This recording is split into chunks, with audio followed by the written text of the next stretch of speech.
Oh, our tech problems. You're just so like irritating. You're like taking pictures of us. You know it is. Funny. We are live. Hi. Oh, hello. Sorry. Never mind. Oh my. I just need to hang up and go home now. Sorry, you guys. Oh, goodness. We need help. Yes. We're offering to be your village today. Uh-huh.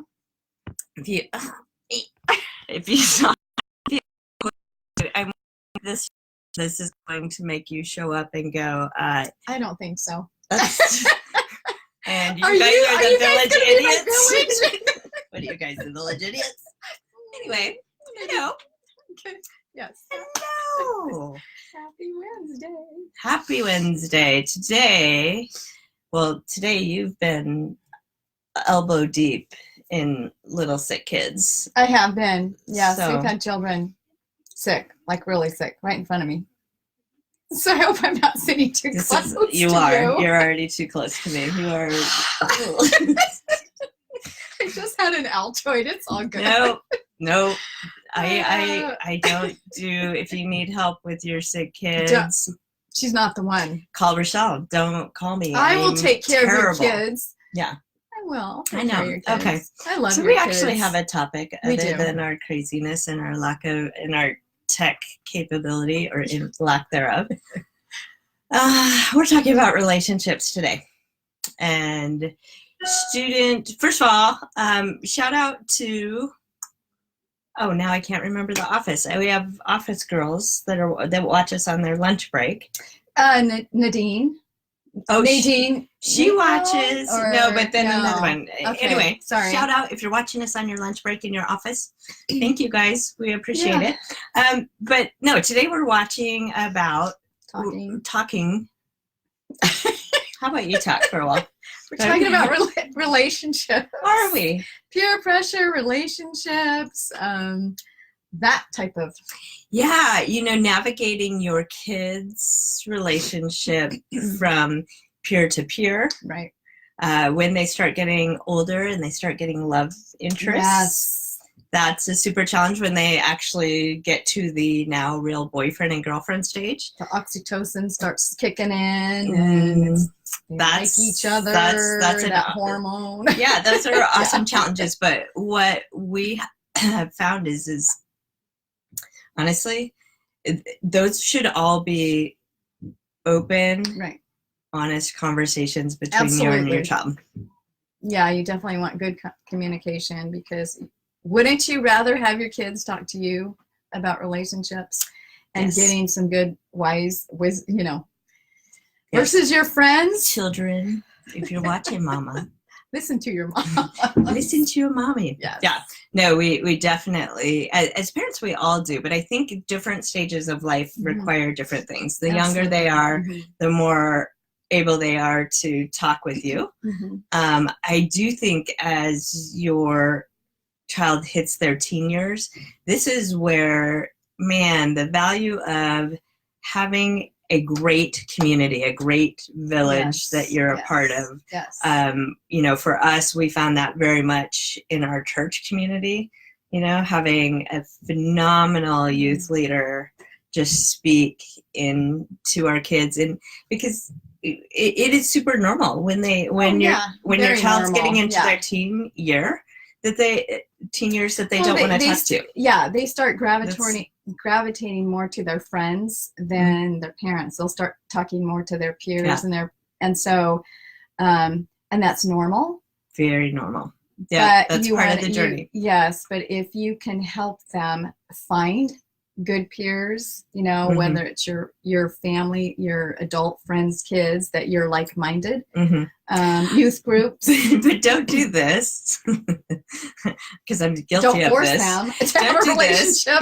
Looking in the school for the kid that seems like the little sweet kid who gets all the good grades and hang out with wins out of all the awards. Yeah. Well, she seems like a nice girl. Yes. You should hang out with her. You can't do that. No, and actually, with the onset of puberty, that's a huge brain changes happen right there. Huge. Massive. And we don't realize it. But I think about like 11 to 14, 15-year-olds. It's so fascinating what the brain and the body does, but it's also very frustrating to kids and then to parents, because what happens, Right. the two main things that happen are there's an overproduction of the receptor sites that the hormones are attached to, Yeah. and then they're activated. Yeah. And secondly, there is this sudden there's a sudden surge of all these sex hormones. Mm-hmm. In fact, boys have times more testosterone in those years than they do in the elementary years, and then girls have all this extra estrogen. Yeah. So if you're and how this shows up in your world as a parent, because like this is really a big thing, is you don't the child doesn't know this is happening often or understand it, and the parent knows my child was very, very, very sweet. Yes. And now all of a sudden, girls, they're changing, they're aggressive, they're irritable, these emotional outbursts. Yeah. And it's almost like it's not the kid's fault, because this is what's happening totally in their body. Yeah. And it's not that these hormones are bad, but there's so much at one time, and so they're up and down, up and down. It's like a yo-yo. So besides those two things that happen, then all of a sudden you've got this rapid release of this oxytocin that comes in, and that's the people. Then you have increase of cortisol, the stress hormone. So you have got all these hormones working together, but then at the same time they're not balancing. They're up and down and up and down. So these poor kids, they don't know how to be. Well, it's really and it's hard. like, so now every parent just like, great. But it's true. This is true. Yeah, this is really true, and it is why though having people around you. I can I can't tell you how many times I've sat in my office and had a parent talk to me about watching their kid go from 6th grade to 7th grade, or growing, and it's so normal, affirming for kids for parents when we can look at them and say, you know what, this is a super normal process. This is your child's right on track. By the same token, let's go back to relationships, because while yes, your child goes through all of these changes, and we actually believe strongly in, as a parent, you guys know what's going on physically with your kid, because it makes a big difference. Well, and the way we respond to them, you're understanding, okay, this is probably what's happening. Because the other thing that happens is they really lose the ability to process and to interpret facial expressions. Yeah. Harvard did scientifically proven that adults can look at someone's expression, and almost 100% of the time they'll know, are you confused? Are you happy? Most of the time, Are you angry? Are you? But between the ages of 11 and 14, for some reason, that ability to interpret facial recognition, it actually declines. So, you'll have, I don't know if you guys have had this, but I have, where my kids have come home and they've said, oh, that teacher doesn't like me, or my coach hates me, or my girlfriend doesn't. Well, why is that? Why do you think that? They looked at me, they gave me this weird look, or they looked like they were mad at me. And so it's all about the look, but they can't interpret that well. Right. And they usually get it wrong. And so a lot of times as parents, we get our panties in a wad, and we're like, how dare they? Can I say that? Panties in a wad? You can say whatever you want. Oh, okay. This is our freaking village. That's right. That's right. Right. And so then you want to defend when it may be true, but a lot of times it's not. Yeah. And the best thing you can do as a parent really is just to be that sounding board, listen to them, and realize, okay, there's this emotional roller coaster going on inside them. But what's really, really important, though, at this point is not to look at them and go, you have a roller coaster going inside your head, and you do not know what's up from down. Right. That's you don't not want to tell them strategy. that. No, here's the deal. No, and I love that you brought all the science in today. So awesome job. I love brain science. I know. This is what I love about you so much. But it is important. Know physically what's going on in your child, because it also helps you perhaps ask more questions and take a step back. But we're going to go into relationships with your kids, because here's the deal. the older they get, the more critical their peer circle is. Like, it is essential, because what you understand is once they start getting in 6th, 7th, 8th grade, their peers' opinions and their peers' activities are actually become much more important to them than what a parent feels or thinks. It's true. So it's really important as a parent then that we learn, first of all, what are great communities for us to surround our kid in. I'll be super honest with you. That we actually just made this decision for one of our kids, obviously for my youngest, but for one of our kids, where we had gone, we were going to try out for one thing, and we had gone, and I watched the kids and the parents and thought, is that a behavior I want to see in my child? And it wasn't. And then we went to another activity and watched that same thing, watched the kids, the parents, and thought, okay, I would be okay. So like when they are in middle school, when they're in high school, pay attention to their surroundings. Absolutely. Get them involved in, this is a prime time. I'm a huge fan of youth group. Listen, I have my kids in Christian school, but and I think relationships with teachers are so important in their world. But I also think the reason I would say a youth pastor or somebody, a mentor of some kind in their life outside of a teacher, is because that person is going to grade. That person, what happens with teachers, and this is appropriate in the way it works, is we also are in charge of grading them and keeping them. We're in a lot of ways the secondary parent for that child. And so while we may have good relationships with the kids, the reality is having them in their mid-teens to older teens up against somebody who's not grading them, up against somebody that they trust, that they love, that they know that's an adult that can speak into them. I'd be really honest, in our life, it was huge. It is like when we say the village concept, it's such a big deal, you guys. It is such a big deal. And as a parent, don't feel bad or threatened when your child starts to someone else, going to somebody else. Praise somebody else. You right now feel like my kid does not have that person in their life. Man, try out youth groups. You can talk to us. You can ask us questions. We'll brainstorm with you of places you can go or things you can do. It's essential that they have somebody else, especially somebody else that knows enough about what's going on in their day-to-day life. Exactly. No, it's huge. Yeah. It's so important. Yeah. And so let's talk about, because I think this has probably happened for both of us. Have you ever had a time where your child either had a friend or a love interest that you were not crazy about? Absolutely, yes. What do you do about that? Like, how do you manage that piece for them? We were very, very, very guarded. So there was a situation, and our rule was, first of all, they couldn't actually date until they were like 16.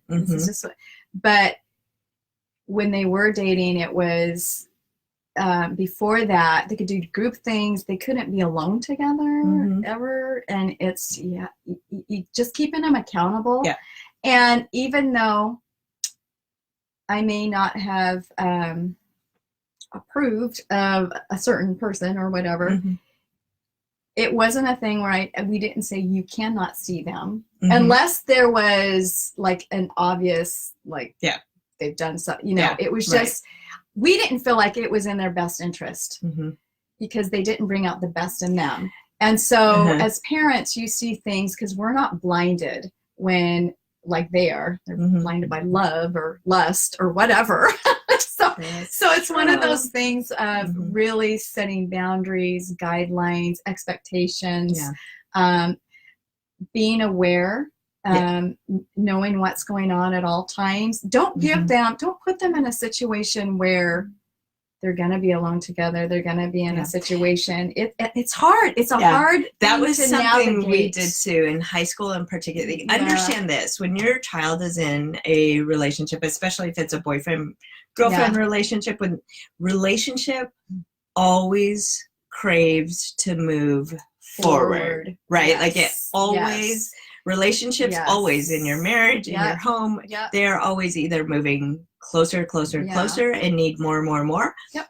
Or they're moving Right. away from each other. Those are the only two options. And so when you have, and we see this a lot when you have young kids, sometimes the parents think it is really cute to go, oh, isn't that so cute? They like each other, and they kind of encourage it. Yeah. Man, we don't encourage that. Well, they're not mature enough to handle it. Number one, or are we ever mature enough to handle that type of stuff? Yeah. But then it's also, you get really familiar, you crave the attention, it becomes physical, you may be holding hands, you start demands kissing, more. So the younger you go, yes, the younger you go, the more intimate that relationship becomes at a really young age that perhaps you're not ready for. Yeah. So absolutely, we completely were big in our home and in, hey, go together on group dates. Go be together with a community. Seriously encourage it. Yeah. If your child is hanging out, especially if they're younger, I would say in that 5th to 7th grade. Yeah. Are they hanging out with somebody that's like super boy crazy or girl crazy? Yes. Yep. Because that also look for the signs. Know their family. Know their parents. Know their friends. Really, really, if you can get to know them. Yeah. And it wasn't really a deal breaker. Yeah. Rochelle and I would both say we didn't do you can't hang out with that kid, that's not. But we became hey, how about we invite that child to our house? Yep. Right? Always had them over. Yeah. Always to our house. I used to ask my kids, honestly, the best thing to do when you have teenagers is just ask questions. Yep. Because you've already done a phenomenal job of setting in place principles of how your house works. And so if you, when they're older, start trying to go, nope, we're not doing that, that's where rebellion can set in. Whereas if you picture yourself coming alongside of your child, right? Asking and going, questions. Hey, I have a question for you. This was one of my questions to my kids all the time was, would you be okay if your teachers, if your friends, if I thought you were exactly like the person you're inviting into our home? Are you okay with people? Yeah. Because the whole concept, teaching your kids birds of a feather flock together. So that helping them understand that you never get to have a relationship, a close relationship or peer-to-peer relationship with somebody that you don't get. Like Rochelle's reputation impacts me. Some days that's an awesome thing. Some days maybe not. Some days I pay for it. I pay dearly, people. Right. But it's so bad. Yeah, she is naughty. People think she's so sweet. They just don't know. I'm just kidding. No. So I think that when my kids got to be older, I would always ask them questions about, is that somebody you'd like to be in a relationship? Exactly. If they're in a dating relationship, healthy boundaries are so important. This day and age with media, what it is, you guys, it's hard to help our kids. It's not impossible though. This is why we're doing this, because we absolutely believe it's possible to raise healthy kids, but it requires, listen to us, it requires engaged parents. Yes. You can't be afraid of these topics. Right. I think you at need times to talk. You need to have open dialogue. You need to let them talk and not point the finger and lecture. Especially at this age, they need you to listen, and you need to ask questions. And I think at times, and man, I hope you hear us. I was afraid to have these conversations. It's funny, I can have these conversations with everybody else's kids. It intimidated with my own kids. So like, don't worry if it's intimidating for you. Like you're super normal. Very normal. Things to stay away from is guilting or shaming them if they have made a mistake. Right. Probably, I can remember times in my life where I miserably failed. Like I disobeyed my parents and I can remember one point in particular where honestly, I deserved to be grounded for the next year. And my mom Like we sat down and we talked about it, and she had grace Yeah. on me. Like we acknowledged what I did was wrong, but there was a grace-filled, love-filled with, hey, And didn't that surprise you? It stunned me. It's like, oh, It I was thought I because was I knew I in so deserved. much trouble. I right. It was I was yes. expecting, Yes. and I knew I grace. deserved it. Like Yeah. I was already beaten up on myself Right. enough that it was just this undeserved, gracious love. That what it did was it actually brought my relationship closer to my mom and my desire. And by the way, I was not a rule follower as a teenager. Things haven't changed much. She still isn't a rule follower. Nope. Have to rein her in every once in a while. Totally does. It's true.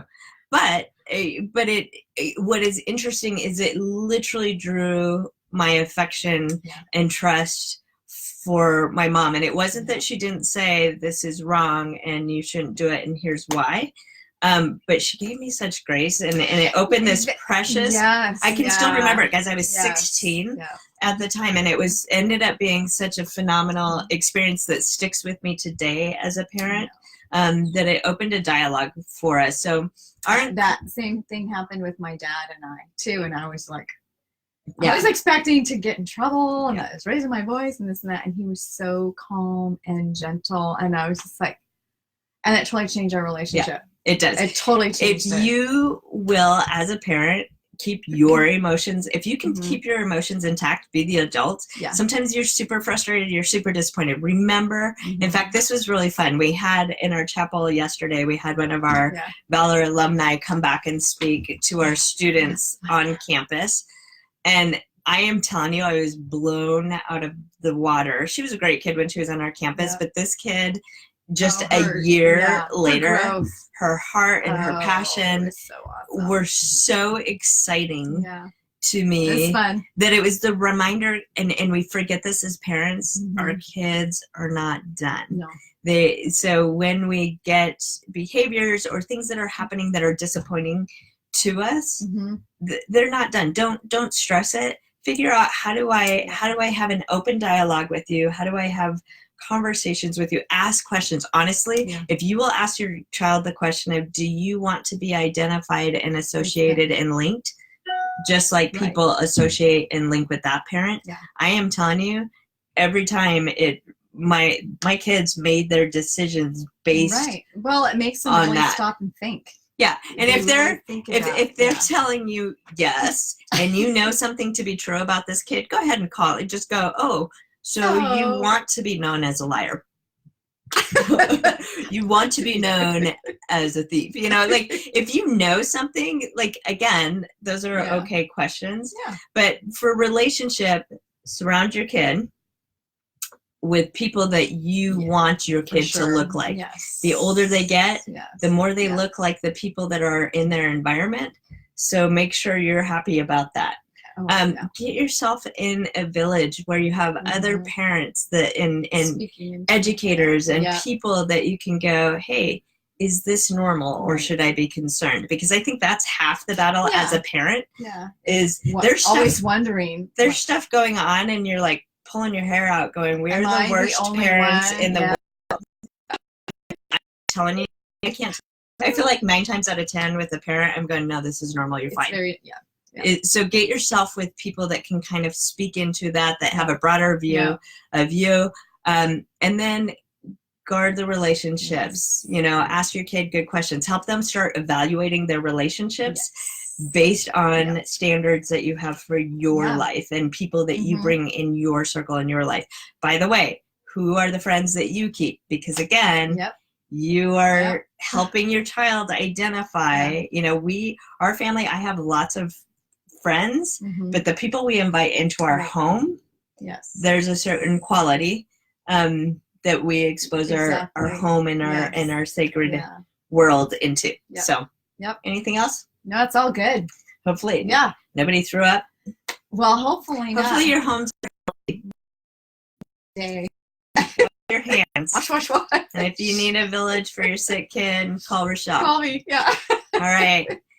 if you enjoy this, share the content. Yeah. Thanks for watching us at work. I know some of you guys watch us at work. We're Yeah. super grateful for that. Share the content, ask good questions. Honestly, I can't tell you how many times when we walk out of here, I'll get somebody that was like, Someone I will watched say it today, something. and that was so good. I was so Yeah. glad you said this. Yeah. Guys, that's all helpful. If you can give us a little love, that's super helpful to keep us going, to make Yeah. sure we're hitting our mark, because we want to add value Absolutely. to your world. That's the only reason we're here. We're passionate about helping parents Yeah. do a really hard but critical job.